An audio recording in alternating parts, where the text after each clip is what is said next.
सवाल ही नहीं कि तुम कितने घंटे पढ़ रहे हो, सवाल है सीख क्या रहे हो, सवाल है प्रायोरिटीज कितना दे रहे हो। क्या यूपीएससी में हर सब्जेक्ट को बराबर एडवांटेज दी जा सकती है, क्या बराबर वेटेज दिया जा सकता है, या हमें किसी के लिए अलग से स्ट्रेटजी बनानी पड़ेगी, किसी के लिए अलग से स्ट्रेटजी बनानी पड़ेगी। आपको ये चीजें पता होनी चाहिए, मुझे कहां गियर लगाना और कहां मुझे ब्रेक लगाना। कौन सी स्ट्रेटजी कहते हैं, इसको हम लोग बोरोइंग स्ट्रेटजी कहते हैं। बोरोइंग स्ट्रेटजी का मतलब आप शायद शब्द को नहीं परिचित होंगे। वैसे ज्यादातर स्टूडेंट जो यूपीएससी की प्रिपरेशन कर रहे होते हैं वो बोरोवर स्ट्रेटजी के साथ कर रहे हो। अभी कह दो बेटा 6 घंटा पढ़ना, चौथे घंटे के बाद सर घूम रहा है, ठीक है सर ऑक्सीजन कम हो रहा है, सर पिछले में दर्द हो रहा है, ये सारी दर्द शुरू हो जाएंगे। इसके बिना आप सीधे जो जम करना, 2 पेज आपसे डायरी के लिखे नहीं जा रहे हैं और मुझसे क्वेश्चन पूछते सर बताइए कि स्वर्णिम उत्तर कैसे लिखा जाए। क्या हास्यास्पद हो सकता है, मेरे पास इस तरह की कॉपियां आती, इस तरह की कॉपियां आती, पता ही नहीं चलता बड़ा हो छोटा हो, छोटी बड़ा हो, ये कहां जा रहा कुछ नहीं पता चलता। उत्तर लिखने के बाद कहते हैं सर बताइए कि हिंदी माध्यम का सिलेक्शन क्यों नहीं हो रहा है। भाई में आपने पैरेटो लॉ का नाम सुना होगा, बहुत लोग होंगे, बहुत दुनिया की फेमस किताब है 80-20 रूल।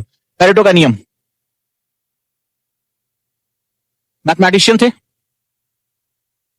फ्रेंच, दुनिया को उन्होंने एक बहुत ही जबरदस्त, आज उस पर बहुत रिसर्च हो रही, पैरेटो के लॉ के ऊपर बहुत सी किताबें लिखी गई हैं, ठीक है, बहुत सी फेमस किताबें हिंदी और इंग्लिश दोनों में उपलब्ध है। इनके नियम को 80-20 का नियम भी कहा जाता है, 80-20 रूल। क्या मतलब होता है, कहते हैं कि हमारे 20% जो हमारी जिंदगी के 80% रिजल्ट जो होते हैं, हमारी कामयाबी, हमारी असफलता, हमारी सफलता, हम किसी भी चीज को करते हैं, वो कहते हैं इसके पीछे केवल हमारे 20% कामों का योगदान होता है।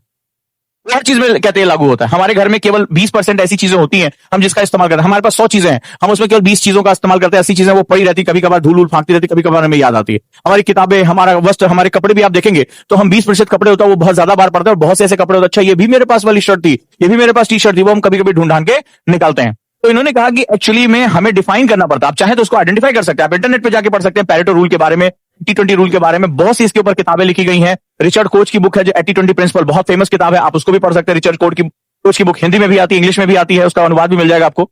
तो हमारे 20% जो काम होते हैं, हमारी 20% प्रायोरिटीज यानी हमारी प्राथमिकता है, वो हमारी 80% रिजल्ट को तय करती हैं। इसी को स्मार्ट मेथड्स कहते हैं। सवाल ही नहीं कि तुम कितने घंटे पढ़ रहे हो, सवाल है सीख क्या रहे हो, सवाल है प्रायोरिटीज कितना दे रहे हो। क्या यूपीएससी में हर सब्जेक्ट को बराबर एडवांटेज दी जा सकती है, क्या बराबर वेटेज दिया जा सकता है, या हमें किसी के लिए अलग से स्ट्रेटजी बनानी पड़ेगी, किसी के लिए अलग से स्ट्रेटजी बनानी पड़ेगी। जब हम कहते हैं कि हमें इतिहास पढ़ना है, तो क्या हमारे पास वो माइक्रो मैनेजमेंट है कि हमें इतिहास में क्या क्या चीजें पढ़नी है, हमें ज्योग्राफी में क्या क्या चीजें पढ़नी है, हमें इकोनॉमी में क्या क्या चीजें पढ़नी है, और हमें क्या चीजें नहीं पढ़नी है, ठीक है, सब कुछ जो है उसके साथ जो है नहीं आ सकता। तो इसको आपको स्मार्ट बनने के लिए आपको एक स्ट्रेटजी फॉलो करनी पड़ेगी, आपको एक नियमावली का जो है वो पालन करना पड़ेगा। ये बहुत ही इंपॉर्टेंट सेगमेंट होती है। क्लियर?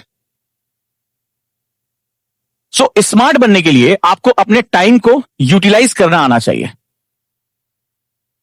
आप हर काम को बराबर वेटेज नहीं दे सकते, आप हर सिलेबस को बराबर वेटेज नहीं दे सकते। आपको ये चीजें पता होनी चाहिए, मुझे कहां गियर लगाना और कहां मुझे ब्रेक लगाना है। जिसको इस चीज का नॉलेज, अगर आप गाड़ी सीखते हैं, केवल अगर आपको गियर लगाना आता है और आपको ब्रेक सही समय पर लगाना नहीं आता, डिस्टेंस का सही ना हो, तो आप एक्सीडेंट कर देंगे। तो आपको दोनों चीजों के बारे में बहुत ही अच्छी तरीके से पता होना चाहिए। यही बात मैं आप लोगों को सिखाने और समझाने की यहां कोशिश कर रहा हूं।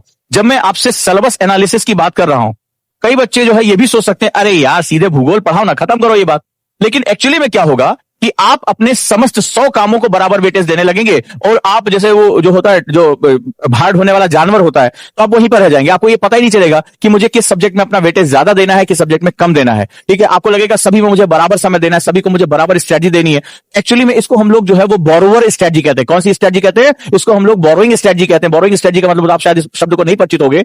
जब भी हमको युद्ध जीतने जाते हैं, हमको युद्ध लड़ने के लिए जाते हैं फॉर एग्जांपल, या हम किसी कंपटीशन में जा रहे हैं, तो हम बोरोइंग स्टडीज पे ज्यादा फोकस करते हैं। बोरोइंग स्ट्रेटजी यानी वो फलनवा जो है कर रहा है, मेरे भैया ने किया था, चाचा ने किया था, ताऊ ने किया था, हम भी वही करेंगे, ठीक है। लेकिन दुनिया गवाह है, संसार में ये पूरे आप जितने भी युद्ध है जीत लो, जो लोगों ने महान युद्ध लड़े हैं या जिन्होंने बहुत आसानी से युद्ध में अपनी इतिहास को रचा है, उनके पास अपना स्वयं की स्ट्रेटजी, अपनी रणनीति होती है। क्योंकि स्वयं की रणनीति में अपनी ताकत और अपनी कमजोरियां दोनों का बराबर भान होता है, दोनों का बराबर अनुमान होता है। ये बहुत ही इंपॉर्टेंट बात है। हम में से ज्यादातर स्टूडेंट जो यूपीएससी की प्रिपरेशन कर रहे होते हैं वो बोरोवर स्ट्रेटजी के साथ कर रहे होते हैं। फलनवा ने बता दिया, ढिकनवा का जो है वो मैंने वीडियो देख लिया था, फलनवा का जो है वो मैंने कहानी सुन ली थी, अब मैं भी ऐसे ही करूंगा।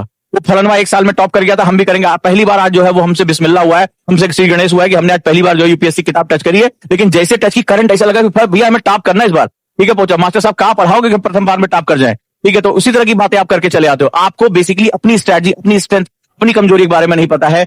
अभी कह दो बेटा 6 घंटा पढ़ना, चौथे घंटे के बाद सर घूम रहा है, ठीक है सर ऑक्सीजन कम हो रहा है, सर पिठिया में दर्द हो रहा है, ये सारी दर्द शुरू हो जाएंगे। इसके बिना आप सीधे जो जम करना, 2 पेज आपसे डायरी के लिखे नहीं जा रहे हैं और मुझसे क्वेश्चन पूछते सर बताइए कि स्वर्णिम उत्तर कैसे लिखा जाए। हाँ, मुझे इस तरह से आप क्वेश्चन पूछते हैं, तो स्वर्णिम उत्तर लिखने से पहले उत्तर लिखने से और पहले लिखना तो सीख लो। जब लिखने बैठे तो पता चला बड़ी की मात्रा, छोटी की मात्रा, बड़ाऊ की मात्रा, या हास्यास्पद हो सकता है। मेरे पास इस तरह की कॉपियां आती हैं, इस तरह कॉपियां आती हैं।